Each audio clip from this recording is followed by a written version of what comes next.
अस्सलातु वस्सलामु अला अशरफिल अंबियाए वल मुरसलीन व अला आलिहि तय्यबीन वत्ताहिरीन व अस्हाबिहि अजमाइन। अल्लाहुम्मा सल्लि अला सय्यिदना मुहम्मदिन नबियल उम्मी वल वसियाली व फातिमत ज़हरा व अबनाहुमा। रसूल पाक पर भेज आए खुदा दरूद व सलाम। रसूल पाक पर भेज आए खुदा दरूद व सलाम। आलियो फातिमा हसनो हुसैन पर भी मुदाम। आलियो फातिमा हसनो हुसैन पर भी मुदाम। आमी शहीदाने करबलार उद्देश्ये सालाम पेश करे आमार आलोचना शुरू करते जाচ্ছি। सलाम उस पर शवारे दूष जो खैरुल वरा का था। सलाम उस पर जो बेहादला खैरुन नसा का था। सलाम उस पर जी शक्ल सूरत आईने अहमदी। तार उपरे सालाम जार सूरत पुरापुरी रसूल पाकेर मतो छिलो। सलाम उस पर के सीरत जिसके तफसीरे मुहम्मदी। सलाम तार उपरे जार चरित्र पुरा रसूल पाकेर चरित्र छिलो। सलाम उस पर के हर राज हकीकत जिसने समझाया। तार उपरे सलाम जिनी सीर हकीकतेर जे रहस्य जिनी उपलब्धि करते पेरेछिलेन। सलाम उस पर जिसके सर पे होगा हशर में छाया। जार उपरे हाशरेर मयदानेर मध्य रहमतेर छाया जादेर माध्यमे विस्तार करबे तार उपरे सलाम। सलाम उस पर जिसका गुद में अज़कर का लाशा था। तार उपरे सलाम जार कुलेर मध्य हज़रत आली असगरेर लाश छिलो। सलाम उस पर के जिसके आगे अकबर का जनाजा था। तार उपरे सलाम जार सामने हज़रत आली असगरेर जनाजा छिलो जार युवक सन्तानेर। सलाम उस पर जे कमले वाले का प्यारा नवासा था। सलाम उस पर के दीन का जो भूखा और प्यासा था। सलाम उस पर खिला का दूसरों को रोजा रखता था। सहारा आपका दरकार है मैं आशर में आया का कि मैं भी नाम लेवा हूँ राहे अद्दस से मौला। हे मौला বলা হচ্ছে যে আমরা হাশরের ময়দানে আপনার এটাই যে আপনার ইয়াদের মধ্যে আমরাও ছিলাম। আপনি মেহেরবানি করে আমাদের এই সুপারিশের মধ্যে আমাদেরকে শামিল রাখেন। রসুল পাক पर जाए खुदा दरूद व सलाम। रसूल पाक पर बे खुदा दरूद व सलाम। आलियो फातिमा हसनो हुसैन पर भी मुदाम। आलियो फातिमा हसनो हुसैन पर भी मुदाम। आजकेर तेघड़िया मुफ्तिया आबुल उलाइया मुफ्तिया खानका शरीफ আয়োজিত পবিত্র মাহের রহম মুহররমের সবচেয়ে গুরুত্বপূর্ণ দিন আশুরার হজরত সৈয়দুশ শুহাদা ইমাম হুসেন আলাইহিস সালাম তার অন্যান্য শহীদদের স্মরণে এবং ফাজাইলে আহলে বেতের মাহফিলে আপনারা যারা ভাগ্যবানরা উপস্থিত হয়েছেন সবার প্রতি আমার সালাম, আসসালামু আলাইকুম ওয়া রাহমাতুল্লাহ। আমরা এই আলোচনাগুলো এই জন্য করব যে আহলে বেতের যদি মহব্বত আমাদের করতে হয় তাদের ফাজাইল জানতে হবে।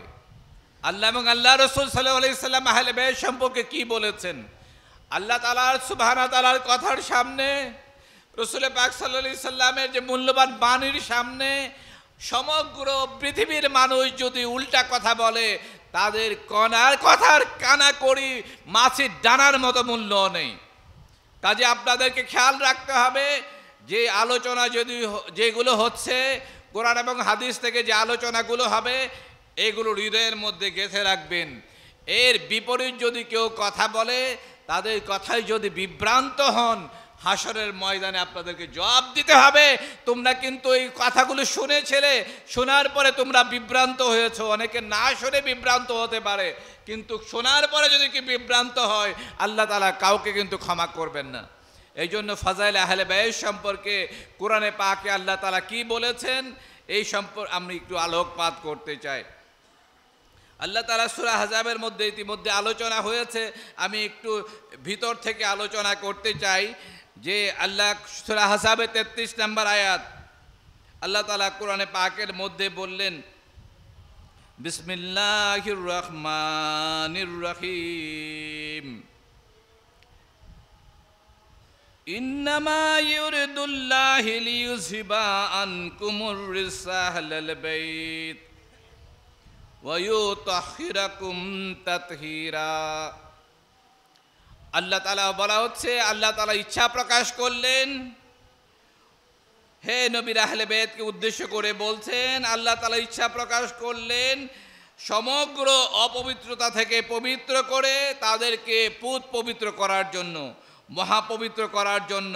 হযরত উম্মে সালমা রাদিয়াল্লাহু তাআলা আনহা বলেন, যখন এই আয়াত নাজিল হলো একদিন রাসূল পাক সাল্লাল্লাহু আলাইহি ওয়াসাল্লাম আমার ঘরের মধ্যে তশরিফ নিয়ে আসলেন এবং তার গায়ের মধ্যে একটি রুমি চাদর ছিল।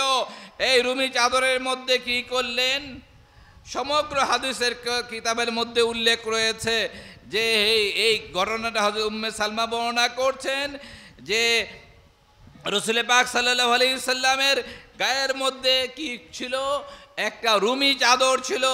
এই চাদরের মধ্যে কি করলেন, তিনি আহ্বান করলেন এবং হযরত খাতুনে জান্নাত ছিলেন, হযরত তাদেরকে বললেন যে তুমি তোমার দুই ছেলেকে নিয়ে আসো। যখন তারা আসলেন হযরত ইমাম হাসান ইমাম হুসাইন আলাইহিস সালামকে কি করলেন, এই চাদরের মধ্যে ঢুকিয়ে নিলেন। হযরত খাতুনে জান্নাতকে কি করলেন, এই চাদরের মধ্যে ঢুকিয়ে নিলেন এবং হযরত আলী মুর্তাজা কারামাল্লাহু ওয়াজহুকে এই চাদরের মধ্যে ঢুকিয়ে নিলেন। এই জন্য ওদেরকে এই জন্য বলা হচ্ছে আলে আবা। আলে আবা মানে এই চাদরের মধ্যে যারা অবস্থান করছিলেন তাদেরকে বলা হচ্ছে আলে আবা। কয়জন হলেন? 5 জন। কারা কারা? রাসূল পাক এবং 4 জন। এদেরকে আল্লাহ তাআলা কি বলছেন, তখন রাসূল সাল্লাল্লাহু আলাইহি ওয়াসাল্লাম হযরত উম্মে সালমা বললেন, ইয়া রাসূলুল্লাহ, তিনি তার রাসূল পাকের বিবি, আমাদের সম্মানিত উম্মুল মুমিনিন। হাদিস শরীফে উম্মু সালমাই বর্ণনা করছেন, নিজে তিনি বর্ণনা করছেন। বলে, ইয়া রাসূলুল্লাহ, আমি চাদরের মধ্যে আসবো? তখন হাদিস শরীফে বলা হচ্ছে ইন্নাকা ইলা খায়র, ইন্নাকা ইলা খায়র। আলেম ওলামারা আছেন, বললেন তুমি তো উত্তম জায়গার মধ্যে আছো, তুমি ভালো অবস্থানের মধ্যে আছো। উম্মে সালমাকে বললেন তুমি ভালো অবস্থানের মধ্যে আছো।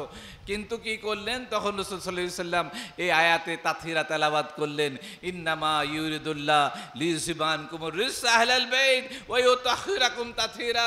আল্লাহুম্মা হাওলা ইয়া আহলে বাইত, আল্লাহুম্মা হাওলা ইয়া আহলে বাইত, আল্লাহুম্মা হাওলা ইয়া আহলে বাইত। হে আল্লাহ, এরাই হচ্ছে আমার আহলে বাইত, এরাই হচ্ছে আমার আহলে বাইত, এরাই হচ্ছে আমার আহলে বাইত।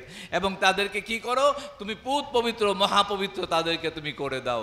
তাহলে আল্লাহ তাআলা আয়াত নাজিল করলেন এবং রাসূল সাল্লাল্লাহু আলাইহি ওয়াসাল্লাম আহলে বাইতের পরিচয় নবী পাক সাল্লাল্লাহু আলাইহি ওয়াসাল্লাম দিয়েছেন এবং বলা হয়েছে তারা হচ্ছে মহাপবিত্র। এই জন্য ফার্সিতে বলা হয় 5 জনকে পাক পাঞ্জাতন, আর আরবিতে বলছে খামসাতুন, ফার্সিতে পাক, এই জন্য আমরা কি বলি, ফার্সিতে পাক পাঞ্জাতন বলি।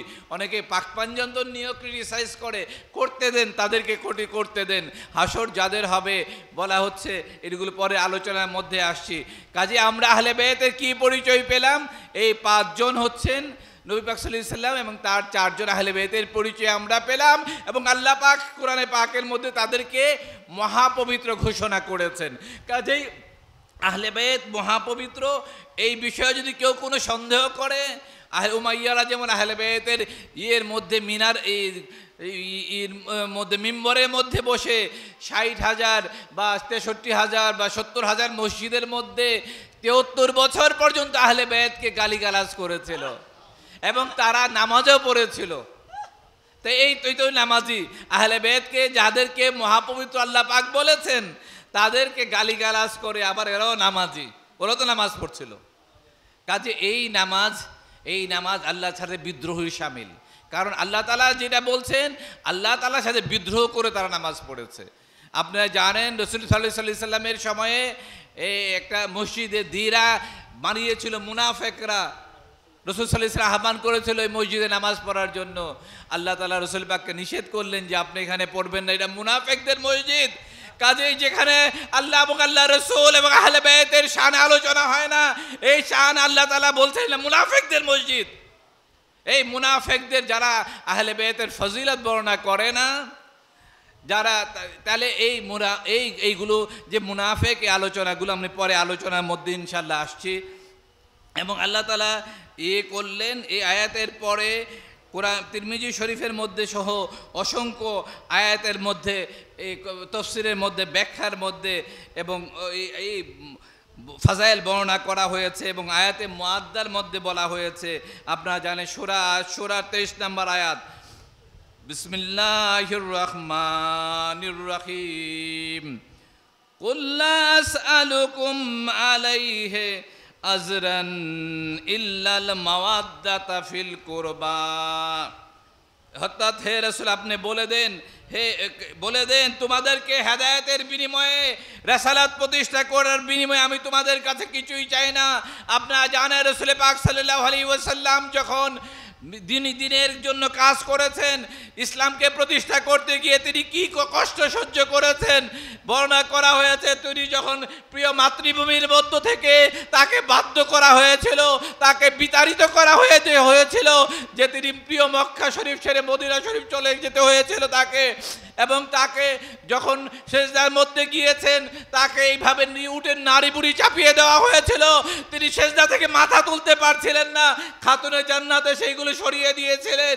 ওহুদের ময়দানে এইভাবে আঘাত করা হয়েছিল যে দান্দান মুবারক পর্যন্ত শহীদ হয়ে গিয়েছিল। তায়েফের ময়দানে এইভাবে আঘাত করা হয়েছিল যে রাসূল পাক সাল্লাল্লাহু আলাইহি ওয়াসাল্লামের সমগ্র শরীর রক্তাক্ত হয়ে গিয়ে রক্তে ভিজে ভিজে মুজা মুবারক পর্যন্ত ভিজে গিয়েছিল। এত যে কষ্ট রাসূল পাক করলেন, আল্লাহ তাআলা বললেন, হে আমার মাহবুব, আপনি ঘোষণা করে দেন এর বিনিময়ে উম্মত তোমাদের কাছে কিছুই চাই না, কিন্তু একটা জিনিস চাই, ইল্লাল মাওয়াদ্দাতা ফিল কুরবা। আমার যারা আহলে কুরবা আছে, আমার যারা ঘরওয়ালা আছে, তাদেরকে তোমরা হৃদয় নিংড়ারও ভালোবাসবে। মুহাব্বত অর্থ ভালোবাসা, আর মাওয়াদ্দা অর্থ গভীর ভালোবাসা। আসাদ্দু হুব্বাল্লিল্লাহ, আল্লাহ তাআলা বলছেন আমাকে গভীরভাবে ভালোবাসে। এখানে মাওয়াদ্দার কথা বলা হচ্ছে, আমার আহলে কুরবাকে গভীরভাবে ভালোবাসতে হবে।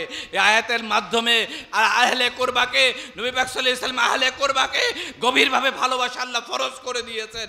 এবং এইভাবে হাদিস শরীফের মধ্যে বর্ণনা করা হয়েছে, হযরত আব্দুল্লাহ ইবনে আব্বাস রাদিয়াল্লাহু তাআলা আনহু বললেন, ইয়া রাসূলুল্লাহ সাল্লাল্লাহু আলাইহি ওয়াসাল্লাম, মান কারাবাতুকা হাউলাইল্লাযিনা ওয়াজাবাত আলাইনা মাওয়াদ্দাতুহু। ইয়া রাসূল পাক সাল্লাল্লাহু আলাইহি ওয়াসাল্লাম, আপনার আহলে কুরবা কারা যাদেরকে মাওয়াদ্দা গভীর ভালোবাসা ফরজ করে দেওয়া হয়েছে কোরআনে পাকের মধ্যে? তখন কালা রাসূলুল্লাহ সাল্লাল্লাহু আলাইহি ওয়াসাল্লাম, আলিউন ওয়া ফাতেমাতা ওয়া আবনাহুমা। রাসূল পাক বললেন, তারাই হচ্ছে আলী, ফাতেমা এবং তাদের দুই সন্তান। তাদেরকে মাওয়াদ্দা আল্লাহ তাআলা ফরজ করে দিয়েছেন। এবং যাদেরকে মাওয়াদ্দা গভীর ভালোবাসা আল্লাহ তাআলা ফরজ করে দিয়েছেন, যে এই ব্যাপারে যদি কেউ প্রশ্ন করে, আপনি কি মনে করেন তার ঈমান থাকবে? আল্লাহ তাআলা যাদেরকে মাওয়াদ্দা গভীর ভালোবাসা ফরজ করেছেন, এবং এটা কেমন ভালোবাসা বলেন তো? গভীর ভালোবাসা, আপনি তাকে ভালোবাসেন, আপনার সন্তানকে ভালোবাসেন, সন্তানের বিপদের দিনে কি আপনি হাসবেন? আপনার ধরেন আপনার পুরো ঘটনা হয়েছে, আপনার সবচেয়ে প্রিয় মানুষ একদিন দুনিয়া থেকে চলে গিয়েছে, তখন আপনি কি করবেন বলেন? আপনার যতদিন জীবিত থাকবে ততদিন এই দিন মনে করলে পরে আপনার চোখের পানি আসবে না, যদি আপনি তাকে ভালোবাসেন। আর এই এমন একদিন যে রাসূল পাক সাল্লাল্লাহু আলাইহি সাল্লাম ঘর উজাড় হয়ে গিয়েছিল, এবং তাদেরকে বলা হয়েছিল নবী পাক সাল্লাল্লাহু আলাইহি সাল্লামের এই দ্বীনকে প্রতিষ্ঠা করার জন্য যে ঘরকে উজাড় করে দিয়েছিলেন। এটা কেমন ভালোবাসা! তাদের মহা মুসিবতের সময়, তাদের কুরবানের দিনে যখন আসে, তখন বলা হয়েছে মদিনা শরীফের মধ্যে হযরত ইমাম বাকের আলাইহিস সালাম বর্ণনা করেছেন, আহলে বাইতের রাসূল তিনি বর্ণনা করছেন যে মদিনা শরীফের মধ্যে 10 মুহররমের চাঁদ উঠতো, তখন নবীর আহলে বাইতের ঘর থেকে কান্নার আওয়াজ শোনা যেত। এই কান্নার আওয়াজের মাধ্যমে আমরা জানতাম যে মুহররমের মাস এসে গেছে। আহলে বাইতের রাসূলদের কান্নার মাধ্যমে মুহররমের মাসের সেই ঘটনাগুলো জানা যেত।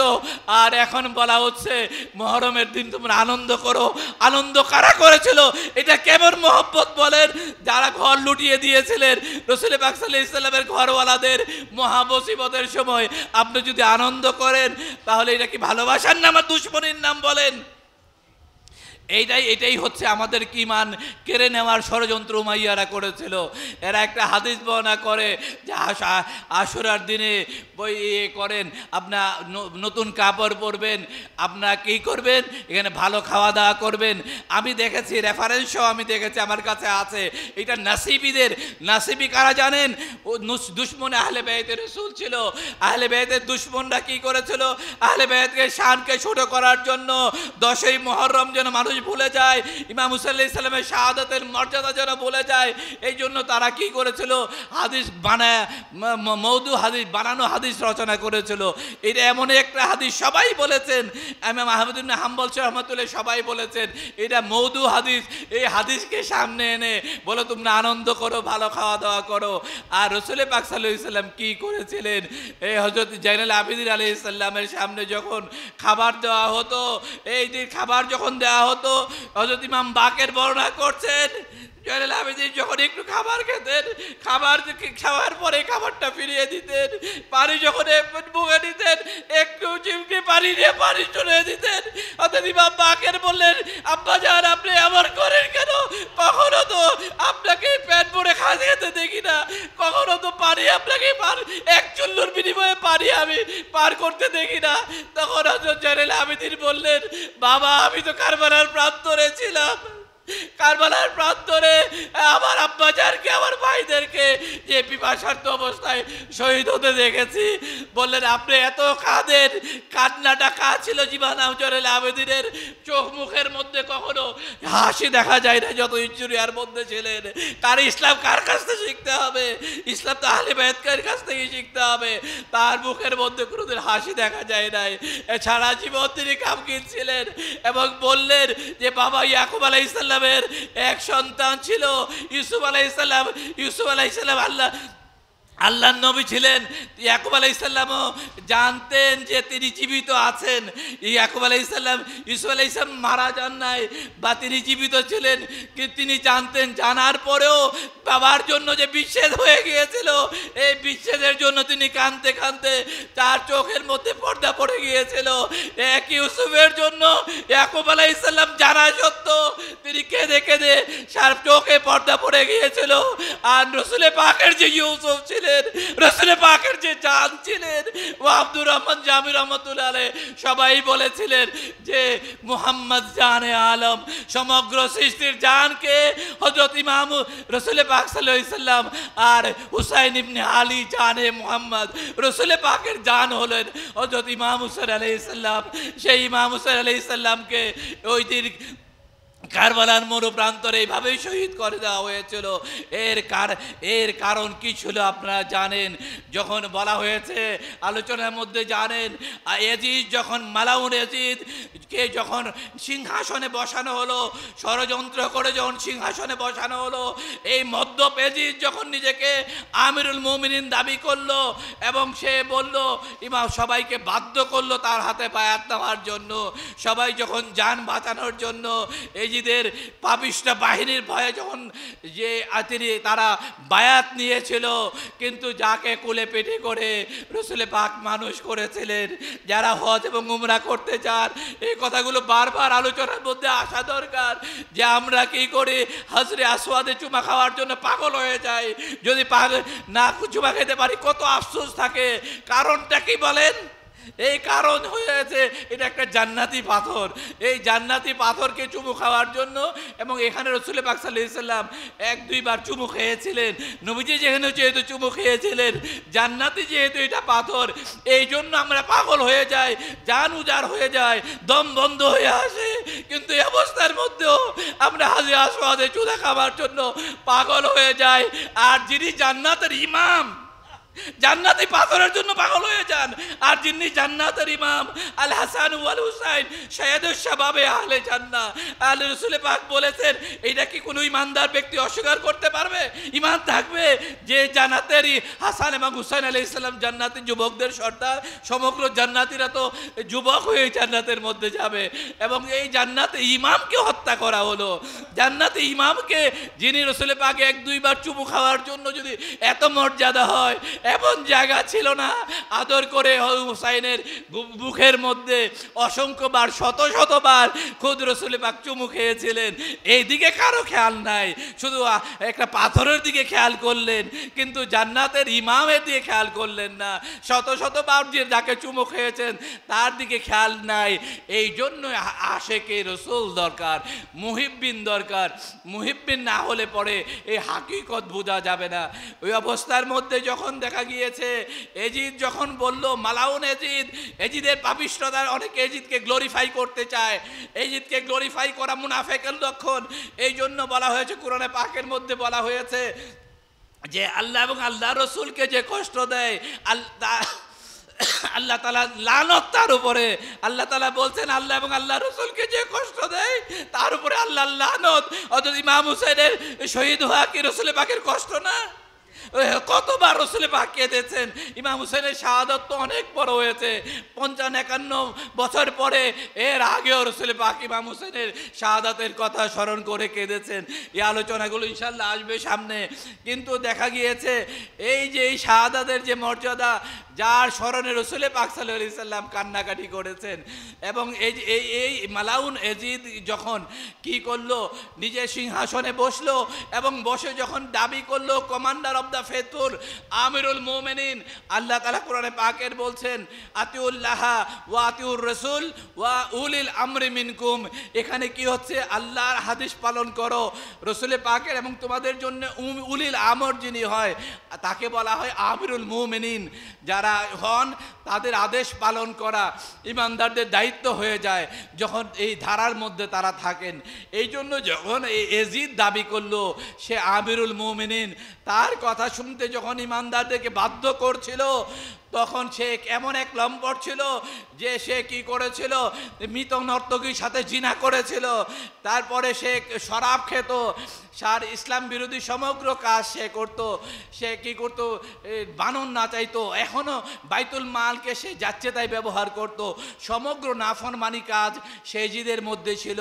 সে এজিদ যখন আমিরুল মুমিনিন হিসেবে নিজেকে দাবি করলো, যাকে রসুল পাক সাল্লাল্লাহু আলাইহি সাল্লাম কুলে পিঠে করে মানুষ করেছিলেন, তিনি যখন দেখলেন যে ইসলামের আর কোনো সাহারা নাই, ইসলামকে রক্ষা করার জন্য আর কেউ নাই, যখন সবাই বাধ্য হয়ে এজিদ দিয়ে বশ্যতা স্বীকার করলো, 1200 চিঠি আসলো কুফা থেকে এবং বলল যে আমরা এজিদকে মানি না, রসুল পাকের নওয়াজা আপনি আসেন, আপনার হাতে আমরা বায়াত দেব। যখন তিনি রওনা দিলেন পরিবার পরিজন সহ, দেখা গেল 22,000 জন্য তাকে ঘেরাও করলো এবং তারাও নামাজ পড়েছিল। ওই সময়ে তারাও তো নামাজ পড়তো, তাদের মধ্যেও তো কোরআনে হাফেজ ছিল না? এদের সামনে হযরত ইমাম হোসেন ভাষণ দিলেন, জান্নাতের ইমাম ভাষণ দিলেন। এজিদের সাথে ইসলামের কি সম্পর্ক বলেন? এজিদকে গ্লোরিফাই করা হয় কেন বলেন? কারণ হচ্ছে আল্লাহ তাআলা কোরআনে পাকের মধ্যে বলেছেন এই যে ভালোবাসা ফরজ করেছেন। এখন অনেকে বলতে পারেন যে আমরা কি করছি, আমরাও তো আহলে বাইতকে ভালোবাসি, বলতে পারে না? আলেম উলামা বলতে পারে, অন্যরাও বলতে পারে, আপনারা যেমন ভালোবাসেন আমরাও ভালোবাসি। চিন্তা করবেন, এই রাসূল পাক সাল্লাল্লাহু আলাইহি ওয়াসাল্লাম বলছেন মান আহাব্বা শাইয়ান আকসারা যিকরুহু। আলেম উলামারা আছেন জানেন, রাসূল পাক বলেছেন মান আহাব্বা শাইয়ান আকসারা যিকরুহু, যে যাকে ভালোবাসে তার আলোচনা করবে। যদি আহলে বাইতের ভালোবাসা আপনাদের থাকে, আল্লাহ আজ থেকে ওয়াদা করেন আপনার আহলে বাইতের আলোচনা করবেন।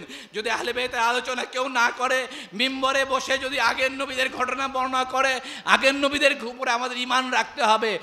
আগের নবীদের আমরা ঈমান রাখি, কিন্তু দিন কার পালন করি বলেন? দিন তো দিনে মুহাম্মদি আমরা পালন করি। অন্য নবীদের দিন কি ছিল? খণ্ডিত দিন ছিল।